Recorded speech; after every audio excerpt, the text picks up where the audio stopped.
Please everybody stand for the pledge of allegiance. No, you have that. Hang on, let's let Dean get ready. Not that we're hurrying you.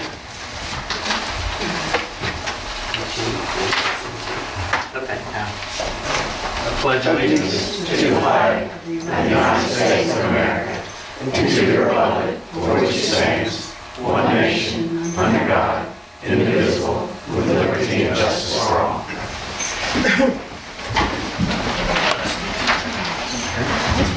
Let's get started. Can I get a motion to adopt the agenda? Motion. Second. All in favor? Any additions to the, I wanted to add under 6F, student acceptance from another students, we're going to get them on roll. And then under 10A2, just to add the addition of a second teacher for the middle school for after-school tutorial for math, try to pull up some grades, so you don't take that into your favor. Sorry, 10A2, yeah. we're going to add a 6F for students acceptance. Right. Exception. And then, okay. And could I request that we remove one item from the consent agenda to be discussed as a separate item rather than approve it as part of the agenda?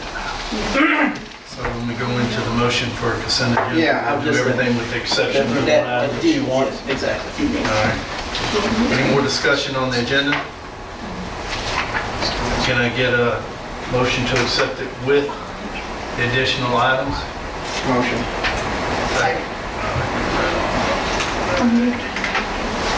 Okay, assessment review presentation.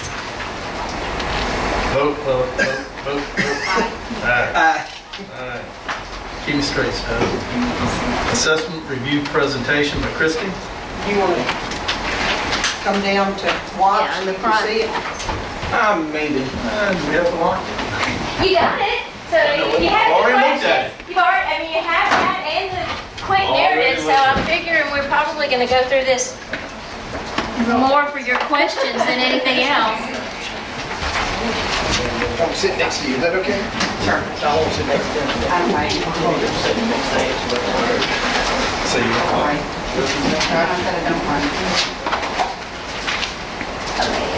Greg, you okay up there? No. You can shut it off. It's coming up.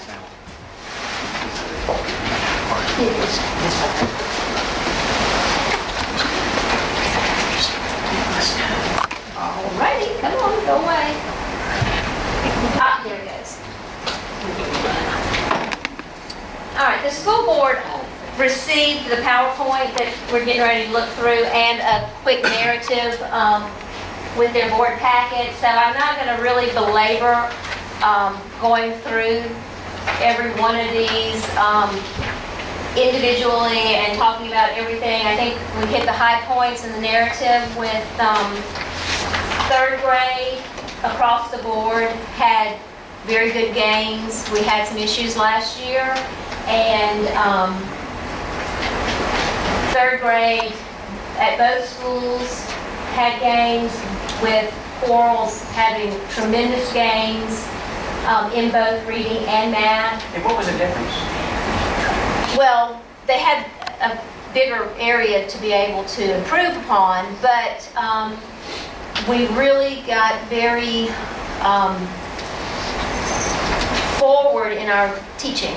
They started with the reading, the guided reading groups and the literature circles, and differentiating for the children in the small groups and developing the writing process very strongly. And it's kind of, we were able to pilot a few things in some classrooms because Mary Margaret and Muka, the instructional coach, and Miss Price, Lori Price, were very forward thinking and pushing those teachers that they knew there had to be some changes made because there was such a gap there across the board. Okay?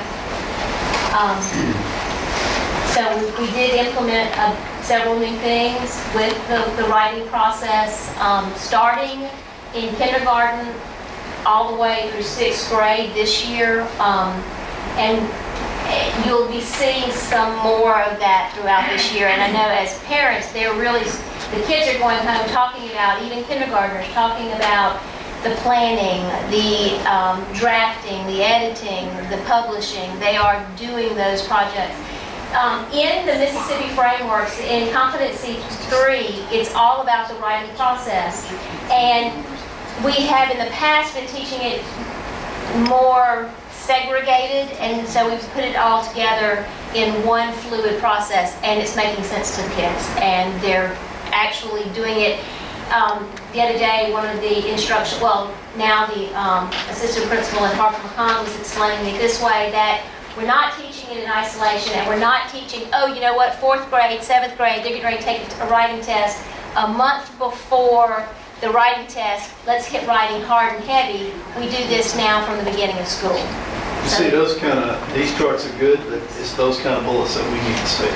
Because we can look at these charts all day long and really don't tell us anything. Well, Why did we make those big differences is very important when we're going over these types of charts.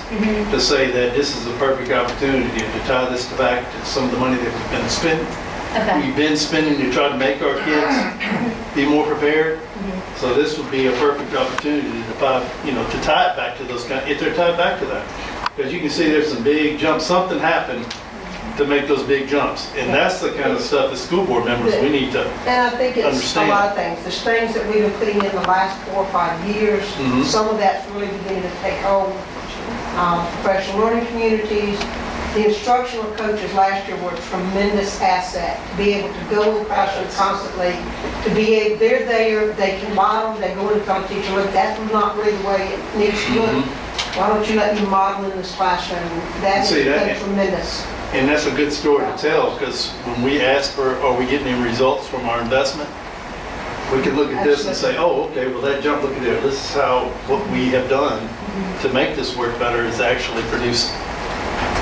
Instead of just charts to me. Well, and these charts are mimicked from last year. I So understand. tell me what you want, Well, you and we can limit add it to it. like 2 or 3 bullets, major bullets, Okay. and then we can Underneath. discuss from there. But we need to tell the story of why we got to where we are from last year, so. And I like the charts, are easy to go through. I went through. Oh, they're good, but what do they tell you? But also, on the same end, Wide Language Arts was 78, and was it 2009? Right. And we're 70. 70 Yeah. So You know, this is good, man. If you have a reason why, let us know. Well, now, when you go back to the older ones, the 2008, we don't have the actual data, but if I had to look at it and explain it, I would say that our numbers were smaller, our class sizes were smaller. That was not too long after the hurricane, where we were getting back up on our feet, and so We probably only had about 15, 16 in the class. Right, But we also, every year, have to have more proficient than the year before. correct. It was 2008, the MCT or MCT2? This is the first year of the MCT2. Yeah. So this information is all on the same line. I know what you're thinking is that maybe that was the old test, but no, this is all the same, apples and See, over the apples. last few years, we were told that it's going to get tougher and expect our grades to go lower. Well, that trend's not happening. It did some, but the teachers have rebounded, and now they're implementing what Chris The did. instructional Now- coaches. Exactly. And that's what I want to hear. Hey, are we doing the right stuff? Hey, this, shoot your horn. I mean, Well, and we've got some high points and some not quite so high points, but we are making the trends going forward. Plus, there are lots of different issues in this.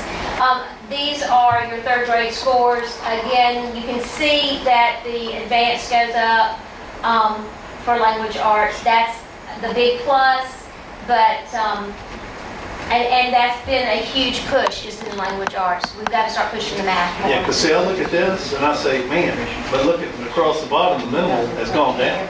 Yeah. Which to me, that's the end that you really, I mean, yeah, you want to push up, but you also want to get them off the bottom too.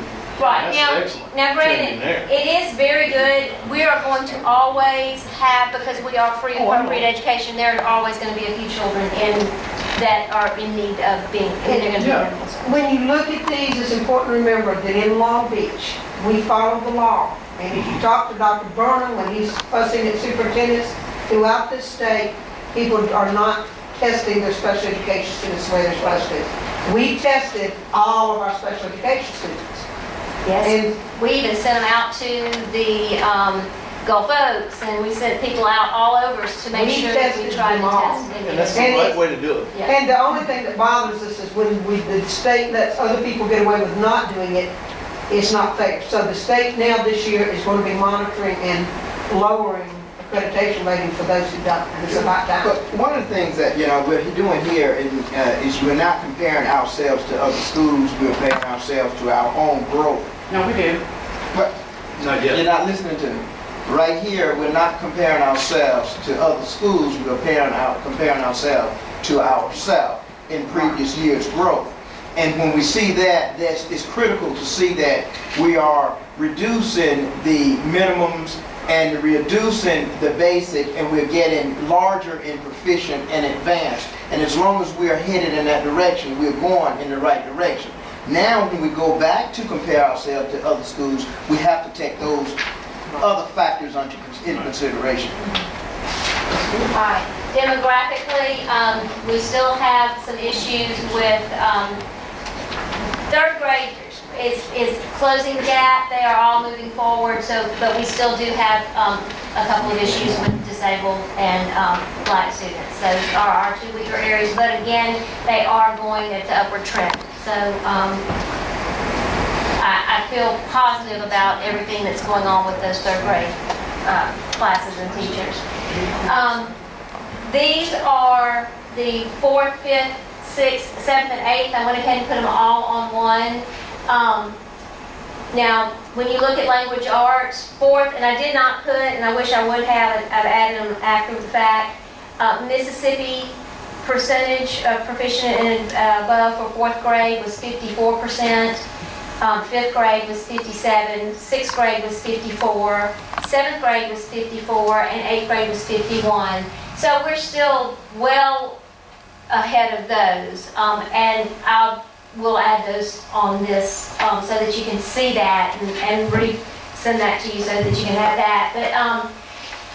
But last year, I think we can all say that Harper McCon had some abnormal issues in growth and in things to have to overcome. The combining of all the schools, the combining of all the teachers, the changing and the moving that we knew that those were things that were happening, and so through the year and toward the end of the year, the staff and the administration had started working on some really strong positive things.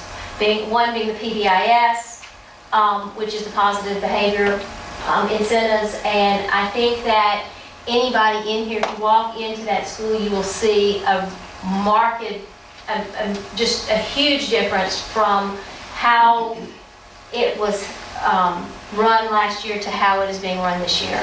So yes, we did have some drops, but the teachers were not departmentalized. We have since departmentalized all 4th, 5th, and 6th grade classes so that we can really, those teachers can focus on reading language, and there are 3 teachers in each grade that focus on reading language, 3 teachers that focus on math, and 3 teachers that focus on science and social studies. Those teachers have some common planning, and they plan together so that you're getting across 4th grade, all students teachers working together to make sure that the rigor and the activities that are going on in those classrooms are where they need to be, and they're more focused.